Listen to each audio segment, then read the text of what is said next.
Hey, what's going on, everybody? The Sammy J here with Mental Edge. So today I got a rock star with us. He's going to keep us all hyped up because he is a coffee entrepreneur, is how I would describe it. But I think he's a whole lot more. So he's going to let us know. His name's Elliot Greenberg. Elliot, how you doing today? Doing great, Sammy. Thanks for having me. Excited to be here. Yes, yes. So I got a question to start this whole thing off because you're going to go into detail about it. So I want to catch it up right up front. What's your favorite coffee? Right now, it's the cold brew. Cold brew. Huge cold brew fan. Yep. Smooth, delicious, not acidic. The way I like to do it is our Dreamy, which is going to have vanilla and heavy cream. And it's pretty amazing. It's also our #1 seller. Ah, well, yeah. That's okay then. Is that a sweet? Yeah. Is it sweet? Yeah, I mean, it's a little bit on the sweeter side right now. You know, I'm watching my weight and calories, so and sugar intake. So I do the sugar-free. But a lot of people that don't like that sweet, like I'll do half sweet. And so, you know, it cuts it, and it's still amazing. But our cold brew is brewed in such a way that even if you drink it plain, we have people that do not drink plain coffee at all. They just can't do black. And we always do samples because I like everyone tasting what we have before they make a decision. And so we give them a sample of it, and they're like, wow, that's like it's naturally sweet, but there's no calories to it. So it's pretty remarkable. I could do that on 75 hard. Well, yes, you can. Absolutely, you can. So now I got to take a trip to Arizona just to get some coffee. You know what? We just had one of our Arte brothers stop by. He came in. He was in town from New York yesterday, and he stopped by the cafe. I happened to not be there, but he sent me a picture. He let me know he was there. The experience. I mean, you know, and that in itself, like you and I meeting, such a cool network of people, right? Oh yeah. All people that just want to win. That's it. Win the day, win every day. So go ahead, tell us a little bit about your coffee shop and sure, just what you're doing there. Because So we have a couple of different things going on. So I'm a franchisee for Sweetwater's Coffee and Tea. So it's a 30-year-old, roughly 30 years old, out of Ann Arbor, Michigan. About 3.5 years ago, they started franchising. They had 5, corporate-owned stores. One of their friends asked them, if they ever considered franchising. They did quasi-franchise with them. Things went so well. Products were great. They expanded to a new area. They're like, oh, you know what? Maybe we should go bigger than we are. So we bought the franchise about 3.5 years ago. I have huge goals. And we opened our first location after a ton of ups and downs and headaches and everything else that would probably make somebody say, you know what, like this isn't worth it. And we got opened October 2020, right in the middle of the pandemic. And it's been a challenge, but we've had, outside of July, when everyone leaves Arizona because it's 125 degrees and the sun is, sitting on your doorstep, we've had month-over-month growth, and we're currently working on location 2, 3, and 4 as we speak. Awesome. Very cool. Very cool. So then the other side of the business is a commercial development company. So instead of us being a tenant, we're buying the dirt and building the buildings, and it's synergistic because essentially we're signing a lease to ourselves, which mitigates the risk. Yeah. And then we're selling that to triple net investors that like those kind of properties, taking that money and then replicating for the expansion throughout the valley. See, now that just sounds smart. That sounds way over my head because I'm not that smart of a guy, but it sounds just genius. You're going to buy the land, build the building, and then rent or sell the building, and you could even do it back to your own self. Well, that's exactly what it is. So the franchise signs a lease to the commercial development company. So then we're a tenant to ourselves, and then we sell the property and the lease, but obviously we're still the owners of Sweetwater to somebody else. And then there's a good amount of profit on those commercial real estate deals. And then that will help fund the growth that we want throughout the state of Arizona. Boy, oh boy, that genius. So you had said something right there at the beginning that you had a lot of ups and downs. A lot of people would have quit. What were some of those ups and downs? Okay, so when you're a new franchise, not just a new franchisee that has no experience in this before, but you are also a brand new franchise entering the market and nobody knows who you are. So the brand was brand new, right? There were, like currently right now, there's 45 locations around the country with another 100 coming. But when I was first looking, there was like 8-9 locations open throughout America. So, we were one of the first ones to buy on and into the franchise. So nobody has any faith in you. Nobody has any trust in you. And it's a big risk for everyone. So you're signing personal guarantees. You're doing everything. So we signed a lease. It took us about 9 or 10 months to find our first location. And we do the whole thing. We come to an agreement, and 9 months goes by and he hasn't moved any dirt. I mean, nothing. And so there's a lot of development that was going on in the city. So we went to a city planners meeting, and we went there. And then after the meeting was done, we went and spoke to the lady that was, pretty much running the program for the city.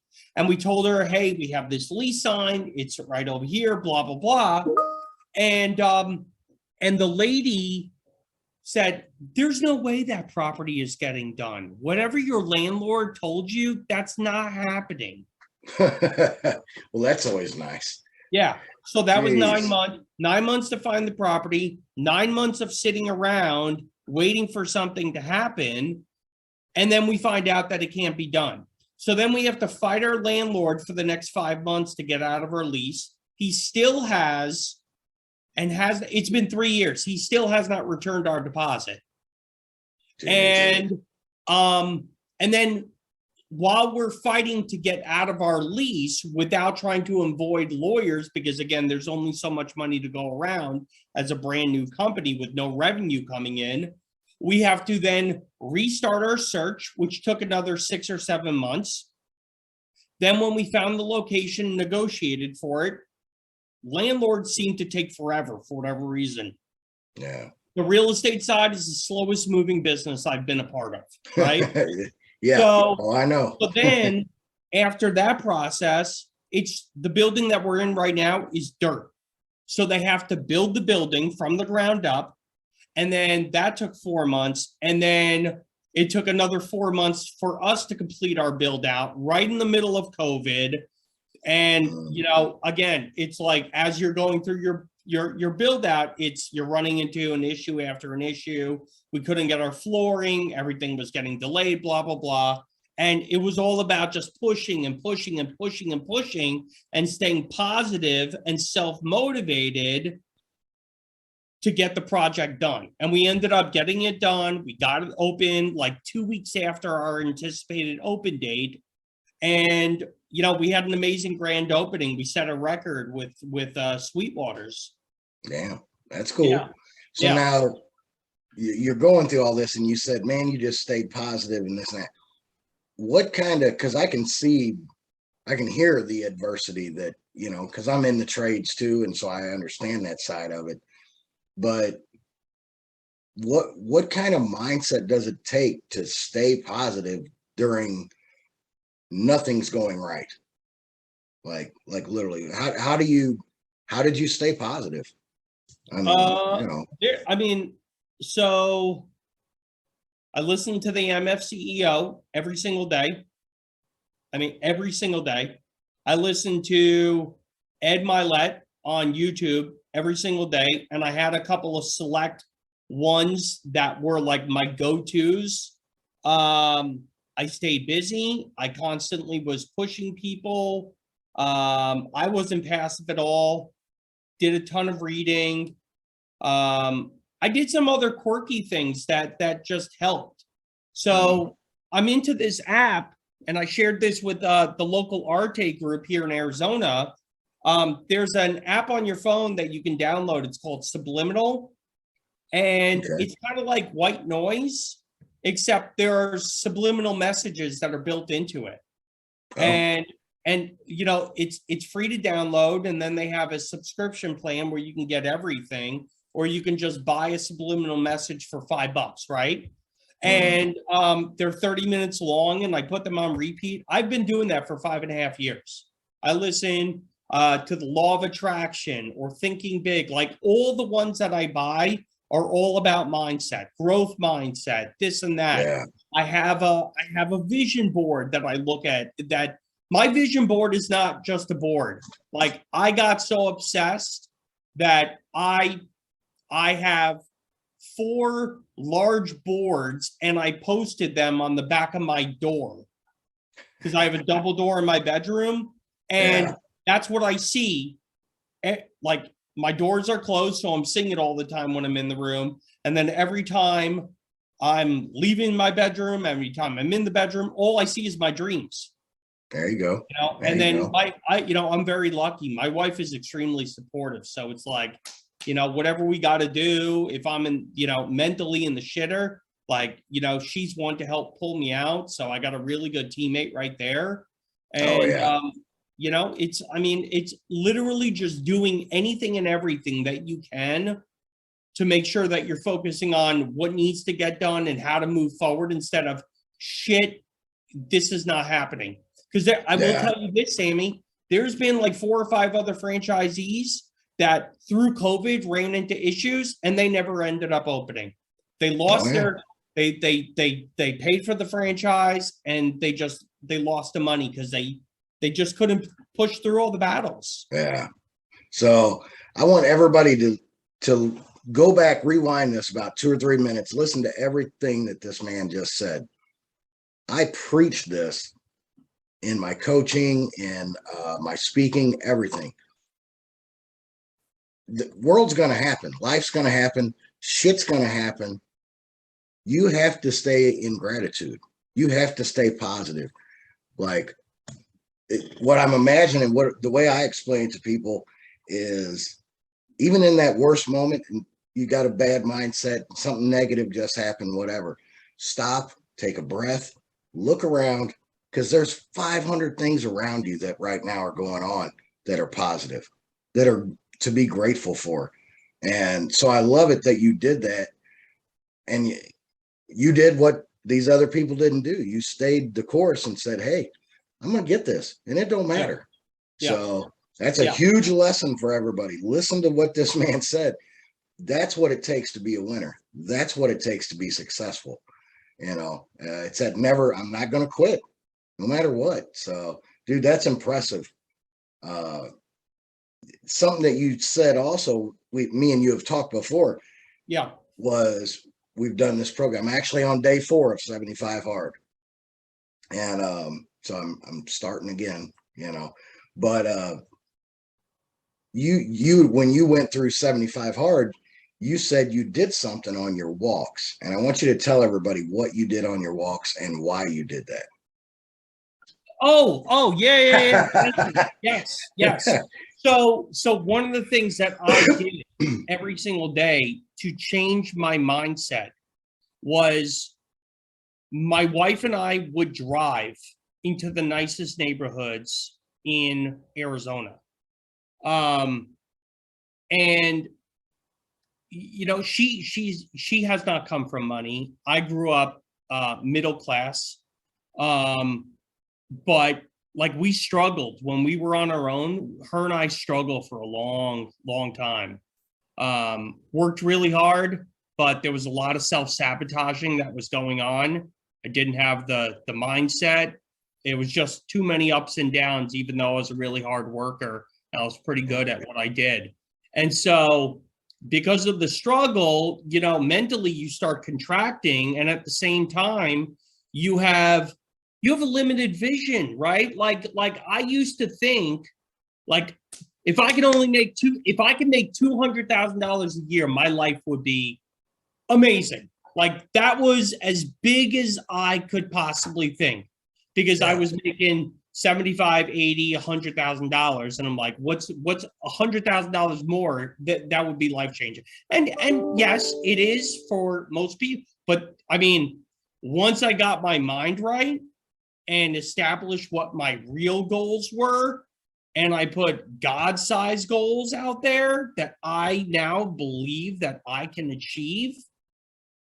I mean, if I make $200,000 now, like I will be the most disappointed man on earth. And so it goes back to what you were, how did I do that?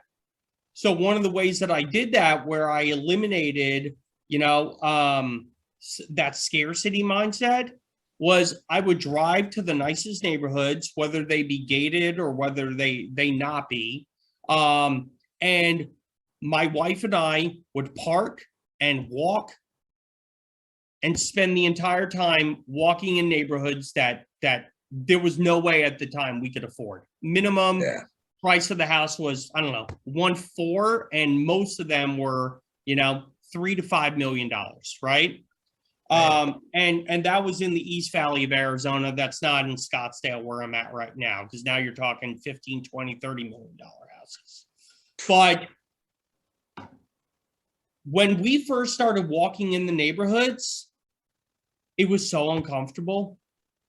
We like, especially for her, because she had not been around money, and I was doing my best at the time, or what I thought was, but I mean,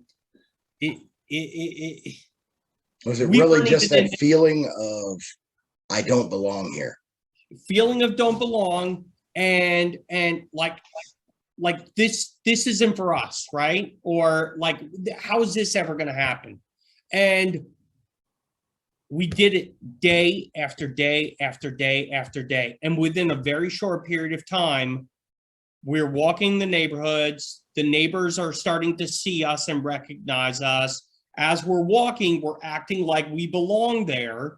And we go from completely being overwhelmed by these monstrosities of homes and these beautiful neighborhoods compared to the house that we're in right now. And we just start feeling comfortable, and all of a sudden you're like, yeah, like I belong in this neighborhood. And you start waving to people, they start waving to you like you're not a stranger in the neighborhood, like you're just some other successful person that lives there.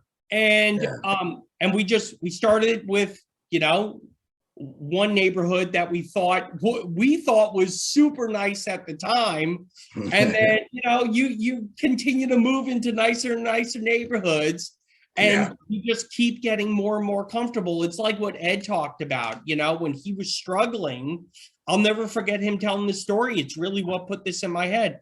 He would go to the Ritz-Carlton, or he would go to one of these really high-end resorts every time he had a big sale, and he would reward himself because he wanted to touch the dream. Hello, Mr. Milet. Hello, you know, and you get familiar with that feeling. And the difference between like just looking at something to physically being there and touching it and walking like it's your place, and this connection that you completely different. It mentally, it changes everything for you. And then you start to believe that you deserve it, because you're setting these massive dreams that if you achieve them, well, now you have something real that you could touch with them. Yeah. Again, hey, I want everybody to go back, dude. You're just doing some amazing things. Go back, listen to the last 2 or 3 minutes. This is how you have a vision come to life. I mean, you're living the vision before it's a reality. But if you don't do that, it won't become a reality. You know, you can't just hope with you know, I feel like so many people just hope. They just, well, you know, maybe, but it's probably not for me. and they have so much, like you said, self-doubt and insecurities. And it's like, no, man, here's a guy that is talking to us. He's middle class, which a lot of us are. Said his wife wasn't middle class. She was per se lower class. They're walking through $1 million neighborhoods going, this is us. We're going to make this happen. So dude, that's the mindset right there. That's making your dreams come true, and Right. Letting everybody know that it is possible. You just got to do it. You got to put in the work. What do you say? They did it every day. It came consistent. They walked it. There's the work. I mean, nobody's going to give it to you. You got to go out and get it. So, dude, I absolutely love that. Absolutely loved it. So now you've opened up these new business. Yeah. Tell us a little bit more about what made you decide, hey, I'm going to go and start building. I'm going to buy land and start doing that. I mean, you're already kicking off one business. It's new. What made you think, hey, I'm going to start this other venture too? So when we were looking at how much you have to pay for a lease when you're just running the raw numbers, and then you extrapolated over the 10-year period and then the additional 5-year extensions, right? So essentially when we're signing a lease, we're signing a 20-year lease. If we want to stay there that long, 10 guaranteed with 2 guaranteed extensions. Yeah. And you do the math, and then you also are looking at, okay, what are my rent increases over this period of time?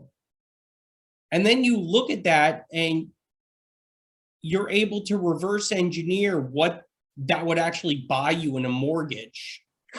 Yeah. And you realize that your ability to buy and develop something, it's actually less expensive to do it that way, depending on the model that your franchise allows for or your business allows for. And once you figure that out, then there's more evaluation that really goes into it, because you become the one that gets to write the rules. See, I'm in a unique situation. Most developers are buying land and speculating. I buy the land. I know it's a good location, or I believe it's a good location. Who's going to be my tenant? And what am I going to be able to build and develop and either hold this property for a long time hold, or flip it, which is what most guys do. They buy, build, develop, flip. And then they take their 1031 money and go roll it into another project. Okay. Because I'm the franchisee and I'm the developer, I've eliminated the risk. Yeah. That's smart, man. See, again, that's you should open up a school and train people, teach people that. The way you're describing it sounds easy. Here's what I'll tell everybody: it's not as easy as no, especially right now with the inflation being what it is. Something that would have cost, for instance, $60. I just had a meeting 2 hours ago with a construction company that I'm getting a quote from. We took them out to lunch, trying to see if there's any kind of equity partnership that we can do to blow up and kind of, hey, here's a guarantee. You're going to get all my buildings, but you're going to contribute to the deal, so we don't have to put out as much capital to the bank because you're contributing that way. So we're trying to figure out what the best way to grow is, where it's a win-win for all of our partners, right? Yeah, but very smart. They're telling me something today, $60. Tomorrow it could be 90, and they've seen it across the board with, the property that I'm in the middle of buying right now. 2 years ago, it probably would have been $500,000. I'm paying $720 right now. Yeah, I'll tell you, so I own a painting company, but we used to build decks also. And I'll never forget, we went, I left on a Friday, and this was my board price. This was my pricing. I got into the job Monday, and I got a phone call from my carrier, or whatever, and my supplier. And hey, Sammy, sorry to tell you this, we had no control over it because the wood manufacturer is the one that did it. Your pricing just went up 30% from Friday to Monday. Mm-hmm. I'm calling people and going, hey, I'm sorry, your deck price that I quoted you has now went up $15,000. Right. It's went up $12,000. We at that time, I'll never forget, we had 12 decks lined up to do, and we lost 10 of them because people were like, dude, I can't afford that. Yeah. It is crazy, the pricing right now. And again, I'm in that field, so I know a little bit about it. I'll tell you this, Elliot. I went the other day because I don't do decks much anymore, but I said, hey, if I find something that I think, okay, hey, we can do this, I'll still take it on. 22 16-foot 2x6s treated, $1,100. I was like, what? I'm gonna do this deck, and it's gonna be like $5,000-$6,000. Mm-hmm. And that's just it's crazy. My paint prices have went up. Everything's going up. I mean, Everything's going up, and labor's going up too. Yeah. And if you don't pay people right, they're gone. Yeah. Well, here now, I'll say this about the labor thing. The driving force that I've found, and I've heard a lot of people talk about it, and I've talked about it, isn't money right now. As weird as that sounds, because me and you were in that mindset of, hey, money drives, and this and that. Money is not the main driver anymore. People want, and I don't blame them, they want respect and they want time. They want the money, but they don't want to give up the time to do it, to get it, to earn it. Right. To me, that is a huge thing right now. A little example, I hired a guy 2 months ago, literally paid this guy $35 an hour, which in our world is really good money. In most people's world, that's really good money. He worked for me for 10 days. 7 of them, he either didn't show up or didn't show up on time. And I was like, finally, the day I fired him, I said, dude, what? Like, I don't get it. I'm paying you great money. And he goes, I live at home with mom and dad. And this was a mid-30s guy. It wasn't like a kid. I live at home with mom and dad. No big deal. Crazy. I see. I couldn't ever imagine living like that. Even when I didn't have the mindset that I had right now, my mindset was never like that. Yeah. No, me neither. At 17 years old, I went in the Army, and I never looked back. Yeah. So no, it's I don't. But what I keep hearing is, oh, it's these kids these days. No, I'm running into it. There's no age limit. 30, 40, 55-year-old. I've fired 55-year-old people that just don't want to work. Right. And I'm like, man, I don't get it.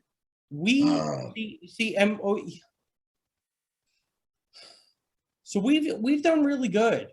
I have no issues hiring people when I need to. The only time I need to replace somebody is if they're just not the right fit. But our environment is, like, I'll brag a little bit. We've cultivated an amazing culture brag. at our store. Okay. So it's fun. We reward the kids, most of them are high schoolers, so we just call them kids. We got 17 employees, including my GM and my assistant GM.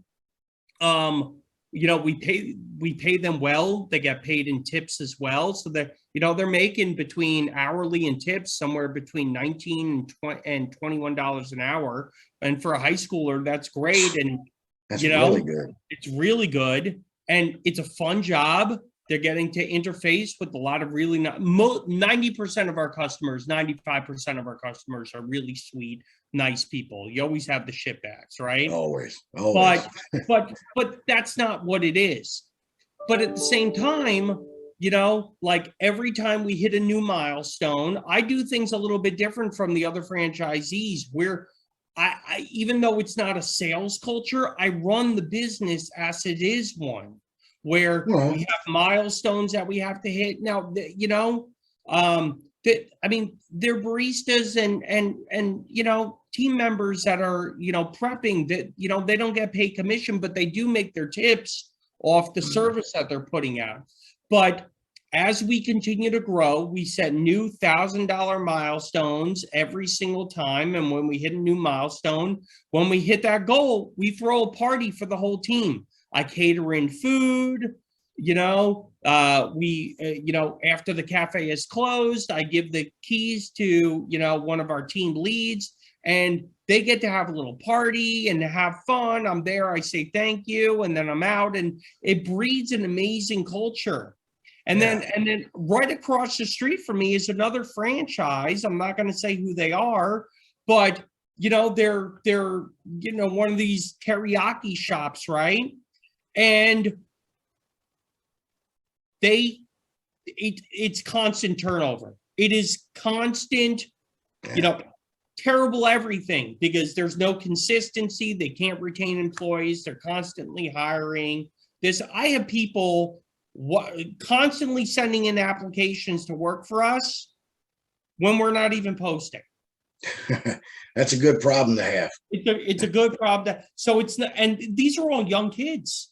These are kids that live at home, but they want to work, and they want to be an environment where they're respected. They put some pocket change in there, and it's a fun environment. And what I always tell them is, look, I know you're not going to be with us forever. This is not what you're going to do for the rest of your life. Yeah. But and a lot of them, this is their first job. I want them to always look back at this and go, that was a great experience. And he showed me how I'm supposed to be treated. Yeah. No, that's it. Again, what I said was people want nowadays, they want respect and they want time. Money, yes, of course, everybody wants money, but that's not the driving force. And what you're saying is exactly that, dude. You're showing them respect. You're giving them the time, and the time comes in the form of this. You said, I make sure that we have a good time. Yeah, we're running a business, but let's have fun with it. Let's enjoy. Hey, how many people do we know? They go, oh, I gotta go to my fucking job today. Yep. Oh, I gotta go to work. No, man. You got an environment and a culture that these kids, which is great, are going, I get to go to work. And I'm so excited to do that. Yeah. So, I looked this stat up. It's been a couple weeks ago. Less than 25%. Now, I think this survey was done on 10,000 people. Less than 25% of them were told by their manager, the owner, or whoever was in charge. They never got told thank you. That's ridiculous. Yeah. Less than 25% of people are getting told thank you. Right. Thank you for working today. Thank you for doing a good job. Thank you for just being here. Yeah. See, they're not getting. One of the things that I've learned just from studying all this, reading all the books, learning from people, learning leadership, learning how to build a culture. You got to pour into these people and you got to build them up and you got to give them confidence. And, they give it back. Like I treat them the way that I want to treat my guests. And I'll tell you, it pays off because of all, like I had a guest today that came into the cafe. She said, we're and this happens all the time. We're from out of town. We typed in coffee, best coffee in Scottsdale, Arizona. You came up #1 and your ratings were so much better than everyone else's. We have the highest rating of any coffee shop within 5 miles. Like nobody even compares. And that's a driver for but it's all based on how we treat our employees and our team members, you know? And in addition, the way that we keep culture is the first rule that I had with my GM is, look, we cut cancers immediately. There is no metastasizing. We're going to preserve what we got. And if you're not the right fit, thank you for your time. You're just not the right fit here. And we move on to somebody else. Yeah, which is really smart, because throughout my lifetime and experience, it's, you know, you hire fast and you fire slow, you know, and yeah, you end up hanging on to people that bring down the culture that you got to babysit. And I run a construction company. I don't run a daycare. So right. I like that that's in your culture. I've actually adopted that over the last 3 years. It's like, bring somebody in, I try them out for a day. Hey, here we go. You either got it or you don't. And if you don't, if they're not performing at their best day one, the first week, the first month, you think it's going to get better or worse? Yeah, exactly. So like any corporate position, right? I'm a sales guy. Before the franchise, sales guy. And I can't tell you how many times I work for a great company. They bring somebody in. This person would just be sitting around getting paid as much as I am on salary, you know, and you really are making most of your money on commission, but they're not paying cheap salaries either. And I see these guys, they sit around, they watch YouTube. They're not making phone calls. They're not grinding. They obviously don't care about taking care of their family and really like being the #1 person there. And you see them slacking off, and it's like 6-8 months before they get rid of them. It's like, why? Like, this person was showing this the first week. You think that it's going to get better or worse? And it always got worse. It always got worse. So when this was my business and I had the control, I set certain standards that I knew from other places. That's how you screw something up, or that's how you make other people resentful, or that's how you kill your team. Yeah, no, that's smart, man. That is. So now you're into all this. Everything seems like it's going pretty good. What is something that you're still, even right now, you're going, man, I wish I could just do this or get this better, or, you know, what's a problem you're still having? You're like, okay, I got to figure this one out. Okay. So I have the Sweetwater's franchise that I'm running. Okay. I have the commercial development company that I'm starting to grow. We're looking at multiple locations on both. And because all of my money, all of it is in the business, I am still working a 40-hour-a-week job that I've been at for 5.5 years. And it's a desk job, and they're aware that I own the franchise and I'm one of their top performers, you know, within, 10, 15, depending on where it is, President's Club, Platinum Club, all that stuff. But they know I have an exit plan. And like our loan to get the business going fell apart when COVID hit. So we had to self-fund the entire build out. Well, that took all my capital. So it's like, okay, well, how do I take care of my family? I'm doing all of this at once. So if there's anyone making excuses about, I got a job, I can't do this, my family says this, it's too much, but your excuses are BS.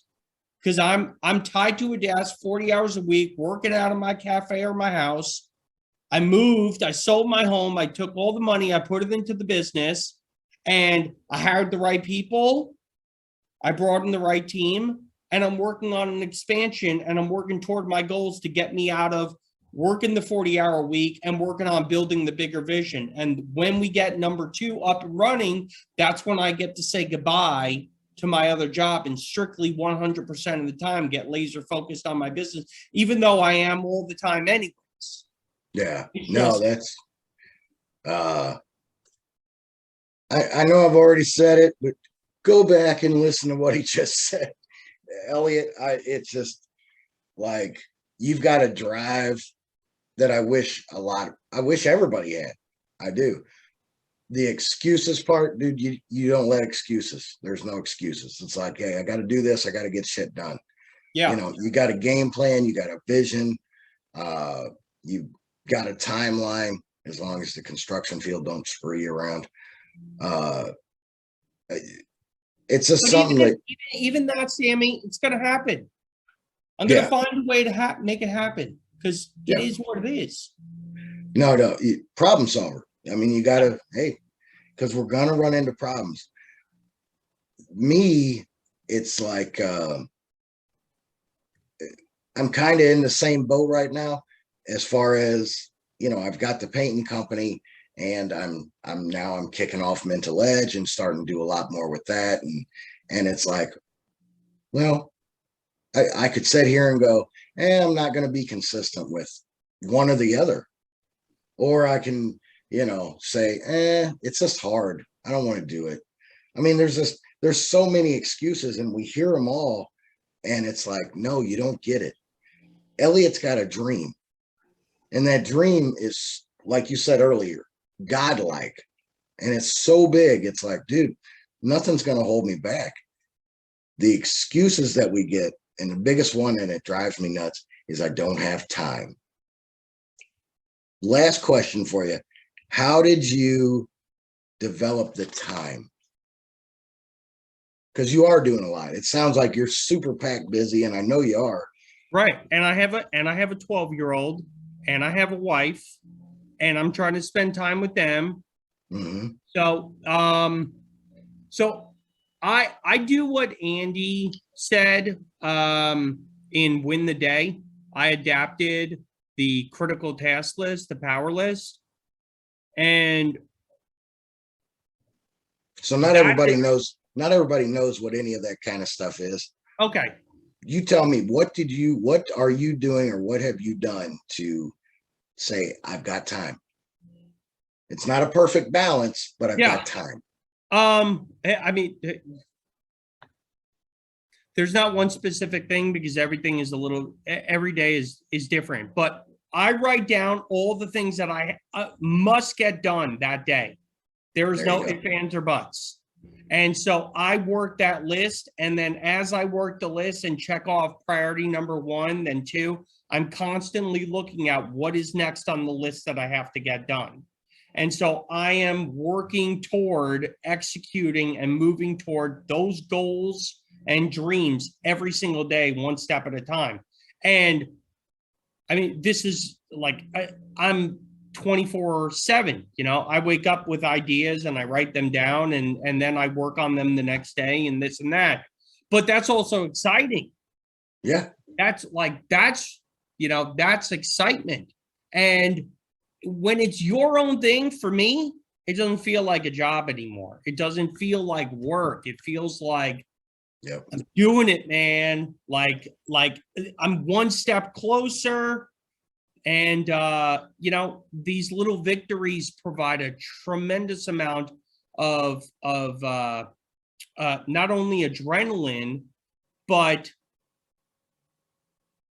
when you look at yourself and you're executing day after day after day, and you honestly can say, I am doing everything that I can. Even if everything doesn't go my way, I am doing everything I can to move forward honestly and ethically and morally right. Then you could look at yourself and go, you know, like, I'm actually proud. I'm proud of myself, and all of it comes full circle to be able to just keep doing all of this. Does that make sense? No, it does to me. Again, there at the beginning, you're talking about the power list and this Yeah. and that. And a lot of people just don't get it. So that's why I wanted you to explain it. Now, do you write that list the night before, or you write it the morning? No, I always write it in the morning, but I always have. So I'm kind of weird. I put everything in my phone as it comes up, and I put it into my calendar, and then the next day I go through and I physically write it into my book. See, And I that's write smart. and I write down every single thing, because what I've noticed a long time ago before executing on the power list is I would have reminders on my phone of things that I had to do, but then something would pop up right when I had to do it. And then the reminder is gone and you forget to go back and do it. And then all of a sudden, either you completely forget about it, or it doesn't happen until the next day, the day after, and you have that aha moment. Oh shit, I never got this done. But if you're just putting it in and then putting it into a book and knowing, hey, this is what I got to get done, and it must get done, then it gets done. Yeah. Nope. That's it, man. That's it. It's really not that complicated, but I will tell you, it's much harder to mentally make the decision that you're doing this. But once you make that decision, hey, I'm changing my life. I'm done living the way that I am, and I'm going to start working toward the things. Once that happens and you figure out how to organize yourself where everything is a baby step toward those goals and dreams, magic starts happening. The universe starts lining itself up for you. Oh yeah. And that's what I try to explain to people is, once it doesn't have to be this huge monstrosity thing. Once you start with one accomplishment, one achievement, it's like, well, it made me feel good. It made people feel a certain way. It's like, we'll do another one. There's another accomplishment, and there's another one. And it feeds on yourself. It's like a domino effect. And don't get me wrong, every once in a while, the domino won't fall. And you're like, oh crap, I don't feel accomplished. That's all right. Do the next little thing, start the damn dominoes back up going, and they're going to fall again. Right. So, but I like what you said. You just got to a point where you said, screw it. I don't want this life anymore. I want more. I want different. I want this, so it's simple. It's not easy, but it is simple. No. I don't want this anymore. And you change. Yeah.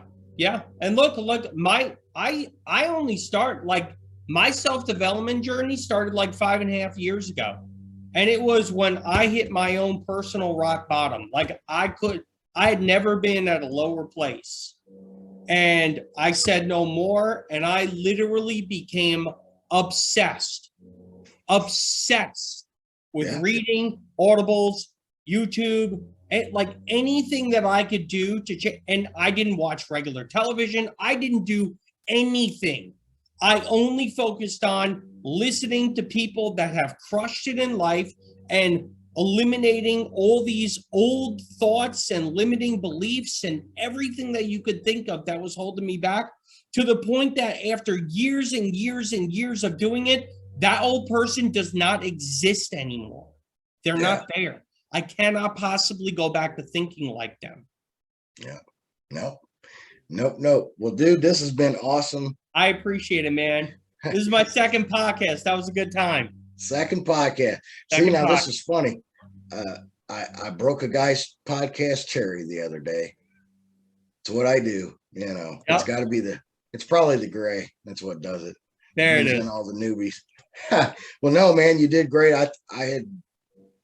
You're so here's the word that I'll say for you. You're inspirational. Oh, thank you. That would be my word for you. Dude, your work ethic seems out of this world, but you're so inspirational because you just got a drive, and you can, just talking to you, you can feel it. It's in you. And it's not an easy thing. It's not an easy thing that anybody has. So, Elliot, where would everybody find you? Your social medias or Yeah, so anything like that? on Instagram it's Elliot.Greenberg, and then on Facebook it's Elliot Greenberg. And friend request me. Love talking to people about business, sharing ideas, and just like conversations like this are a lot of fun to me, Oh where yeah. you can help people get out of this limited mindset where they really are holding themselves back. Yeah. We'll have all of Elliot's information in the comments in the bio. So go check him out, give him a follow, get into his mind. This is a guy you want to have in your corner, if for no other reason, just to ask a question and go, dude, I'm stuck. Can you help me? And I guarantee he'd help you out in a second. Dude, continue your success, continue your greatness, and thank you again for coming on, bud. Thank you. Really appreciate you having me, Sammy. No problem. Hey, I'm the Sammy J. This is Mental Edge, and we're out.